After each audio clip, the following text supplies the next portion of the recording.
Alright, let's do this. The first season of Velma felt like a perfect storm of bullshit. It's one thing for a bad show to come out. Bad shows come out all the time. But considering the really shady stuff that Warner Brothers was pulling at the time, and continues to pull in the present, it just felt extra offensive that Velma got a second season at all. Coyote v Acme still doesn't have a distributor, and we can't watch Infinity Train without paying for individual episodes, but this shit gets another shot? Well, the most likely answer is 2 seasons was always the plan.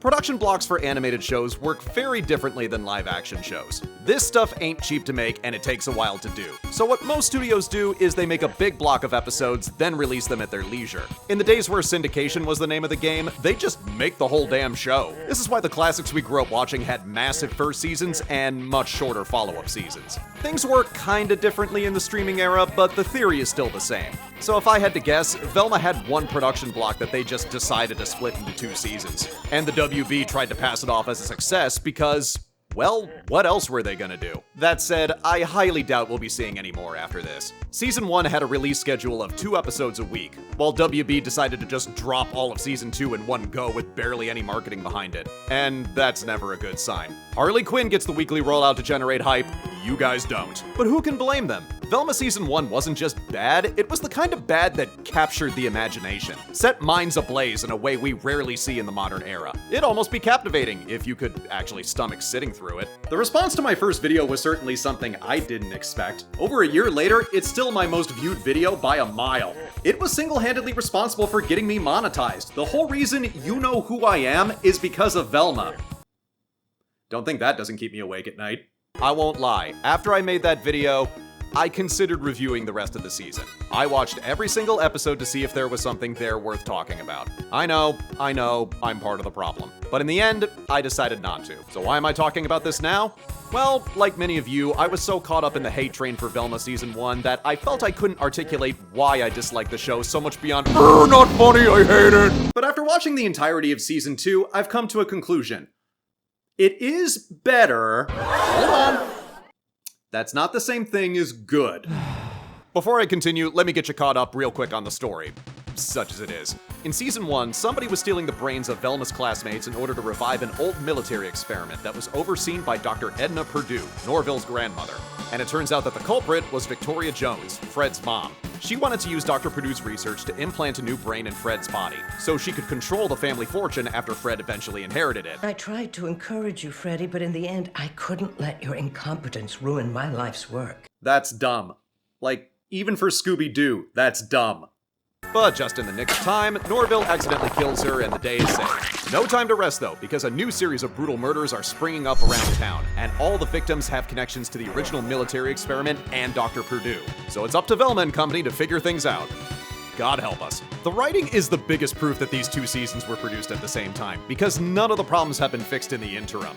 The best you can say is that it's not as obnoxious as before. The unfunny jokes have been downgraded from a kick in the balls to a slap in the face. And this might blow your minds? We actually get some likable characters this time. I know, I was shocked too! In the first episode, we're introduced to Amber, a non-binary teen who's into studying witchcraft and the occult. The crows in my dream were right. I knew better than to doubt them. Turns out they just moved to town with their mom, Thorn, as in Thorn from the Hex Girls. She's even still voiced by Jennifer Hale, and Lord knows I'm not gonna turn down Jennifer Hale in something. I was in a band called the Hex Girls. We were a real hardcore witchy goth act, but now it's time to hang up the old choker and try something more stable. Let me tell you, after a season and change of nothing but unlikable characters, it was a shock to see someone who's actually tolerable. I was like, why are you here? Are you lost? Don't get me wrong, it's really not much to go on. But when watching a show like this, you cherish what laughs you can get. When you're in the desert and you're dying of thirst, you drink the sand.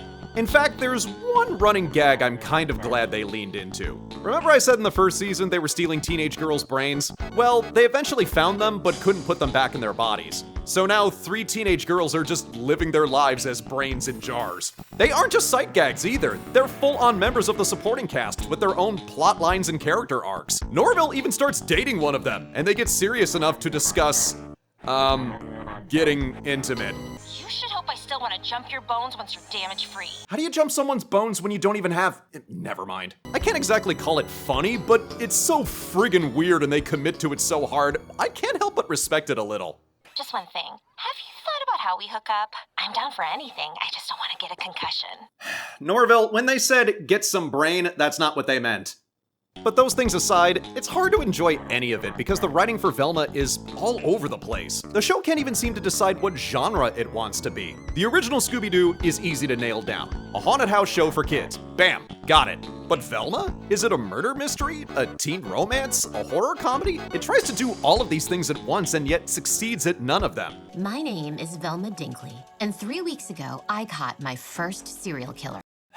Scooby-Doo wasn't about catching serial killers. The villains were old white guys trying to get rich. The villain was capitalism, just like in real life. And you didn't even catch her. She died. God, literally the first line of the season and I'm already annoyed. It's certainly not a murder mystery because the writers seem completely unconcerned with that aspect of the show. Every episode in season 2 more or less has the same arc. Catching the audience up on the mystery in the first minute, and then a new clue or piece of evidence appears to move the plot forward in the last minute. The rest of the runtime is just filled with random, unnecessary bullshit. Every episode had me asking the question, is this really what we're going with? And on top of being the worst part of her own show, Velma also turns out to be a terrible detective. She constantly jumps to conclusions and makes accusations based on either circumstantial evidence or her own personal bias. Amber, I knew it was you. I was just trying to catch the real spirit. We all felt it, right? The only thing I feel is a satisfaction of being right. Wasn't Mindy Kaling's whole pitch for this show that she was shining a spotlight on the smartest member of the Scooby Gang? Did we just kind of forget about all that in favor of more hackneyed one-liners?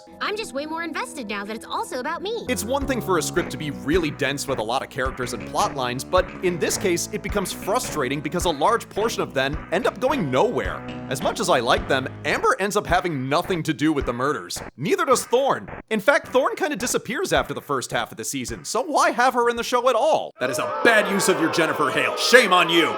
You know what takes up most of the screen time in season 2? Daphne and Velma's relationship drama. Every single episode dedicates a significant amount of the runtime to these two arguing about their relationship at the expense of everything else. By the time we're in the back half of the season, Norville and Fred basically have nothing to do.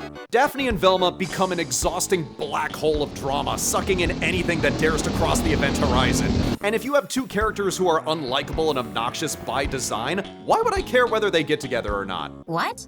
But I thought you just held my hand. It was romantic as hell. No, it wasn't. Why can't you just admit you want to be together? Because you told Norville you loved him. And I've told you that was an accident. So you just think we're what? Intelligent meat? Don't be reductive. I think we're horny meat. Daphne, I'm sorry. Can't we just be mature about this and make out a little bit? It's a godless universe, so just help me cheat. The scattershot nature of the writing made me realize what a poor parody of Scooby-Doo this ends up being. After accidentally killing Fred's mom, Norville kind of has a mental breakdown and starts having hallucinations of her, which he can only manage through stress eating. And the only thing his dad can recommend is that he smoke pot to deal with it. I'm not kidding, he just bluntly tells him to light up that blunt in every scene he's in. You have to forgive yourself, and more importantly, smoke all that weed I gave you. Just trust that the marijuana I'm giving you will cure them. I hate watching you suffer, and blazing a fat one really helps me with that. Norville, the only thing you need to worry about is curing your hallucinations with pot the way your loving father tells you to. Norville, you did it. See, the pot works. Okay, first of all, Harvey Birdman beat you to this joke 20 years ago. Green monster. Yeah! A real fatty, man! And second, I had a weird realization watching these scenes. Shaggy isn't a stoner. Yeah, I know. It's been implied over the years that Shaggy is a stoner. He eats a lot and he's paranoid, but that's still just an implication. End of the day, Scooby-Doo is for kids. They aren't gonna make it canon that Shaggy is a stoner. Come on. So the fact that they're beating us over the head with this one-note joke that's based on a false premise to begin with kind of sums up the show in general. And I think smoking weed makes you a loser. But that still isn't the worst thing they do with the Scooby-Doo lore. They save that for the end when they reveal who the killer is. I'm gonna spoil this whole fucking show right now. Who gives a shit? So, one of the most controversial aspects of Velma is that they weren't allowed to use Scooby-Doo himself. Warner Brothers said that he was off limits. But you know who wasn't off limits? No, you can't be serious. Hello, Velma. I'm Scrappy. Yes, it's Scrappy-Doo. Turns out he was part of the original military experiment, genetically engineered so he could infiltrate groups of meddling kids and win them over with his catchphrases and fun personality. Ta-ta-ta-ta-ta-ta! Puppy power! Scrappy-Doo! Okay, but those weird outbursts are making me very uncomfortable. Oh my god, where do I start with this one? First of all, they also did this 20 years ago with the first live-action movie, and it didn't work then either. Scrappy-Doo is a character with a complex legacy. Older fans find him obnoxious, but his introduction undeniably saved Scooby-Doo from cancellation back in the day because he was so popular with kids. But since Warner Brothers bought out the Hanna-Barbera catalog in 1998, nobody's really been interested in bringing Scrappy-Doo back. You have a better chance of seeing Scooby-Dumb again before Scrappy. And it's gotten to the point where I think it's kind of unfair and even mean-spirited. I mean, Flim Flam gets a chance to redeem himself, but Scrappy doesn't. Look away, Daphne. We all promised each other that we would never speak of him. Not ever. This is the first time that Scrappy has appeared in anything in 40 years, and this is what you do with him? I never thought I'd say this, but Scrappy deserved better. In fact, we deserve better. Velma Season 2 is a mild improvement over its predecessor, but that doesn't mean it's suddenly become a good show. The storytelling is too unfocused and the jokes are still too mean-spirited, at times bordering on contempt for the very audience it's trying to court. Long-running adult animated shows like South Park and Rick and Morty engage in plenty of dark humor, gross-out humor, and cringe comedy, but I've never gotten the sense that they hate their fans. Meanwhile, Velma is happy to take shots at teen shows, Scooby-Doo, and fans of adult animation in general. So why are you even making this show? If you don't even want to be here, then why should I be here? Maybe solving mysteries with dogs is a mistake.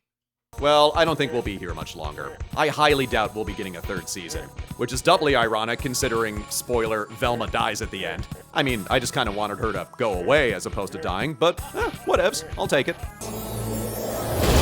Still, I felt compelled to see this through to the end. Whether I like it or not, Velma has had a major effect on this channel, and I felt the need to put a punctuation mark on that entire experience.